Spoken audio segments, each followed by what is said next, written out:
এমন যুবক পাওয়া কঠিন, যে যুবক দাঁড়ায় টান টান করে বুক সোজা করে বলতে পারবে যে আমার জীবনে কোনো অন্যায় স্পর্শ হয় নাই, আমি কোনো হারামে লিপ্ত হই নাই, তথাকথিত অবৈধ ভালোবাসার মধ্যে আমি নাই, আমার যৌবনকে আমি হেফাজত করেছি, বৈধ স্ত্রীর জন্য অপেক্ষা করছি, আমার দৃষ্টিকে হেফাজত করি, আমার চরিত্রকে আমি হেফাজত করি, আমার চরিত্র টন টন করে বাঁচবে, এরকম দাবি করার মতো সৎসাহসওয়ালা যুবক হাজার এখন দু চারটা পাওয়া কঠিন হয়ে গেছে, সোনার হরিণ হয়ে গেছে। যুবক ভাইরা আমার, এই চরিত্র নষ্টের জন্য আল্লাহর কাছে হিসাব দিতে হবে। কিয়ামতের ময়দানে 4টি প্রশ্নের উত্তর দেওয়া ছাড়া একটা মানুষকে পানাতে দেওয়া হবে না। তার ভিতরে একটা হলো ওয়ান শাবাবিহি ফিমা আবলা, যে যৌবন কালকে তুমি কোন কাজে কাটাইছো। ম্যাক্সিমাম যুবক সমাজের তারা আজকে এই অন্যায় কালচার, বয়ফ্রেন্ড গার্লফ্রেন্ড কালচারে গিয়ে, হারাম সম্পর্কে গিয়ে তারা শেষ হয়ে যাচ্ছে। সব মানুষগুলো যেই তালে চলছে, এটার উল্টো, স্রোতের উল্টো দিকে চলতে পারা, এটাই হলো বাহাদুরি, এটাই হলো বীরত্ব।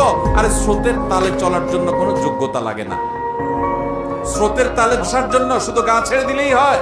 স্রোতের উল্টা দিকে আসার জন্য নিজের ভেতরে সুপ্ত ইমানি শক্তি লাগে, চেতনা শক্তি লাগে, যথেষ্ট সাহস লাগে। ম্যাক্সিমাম যুবক যুবতীরা হারাম কাজে লিপ্ত, অবৈধ সম্পর্কে লিপ্ত।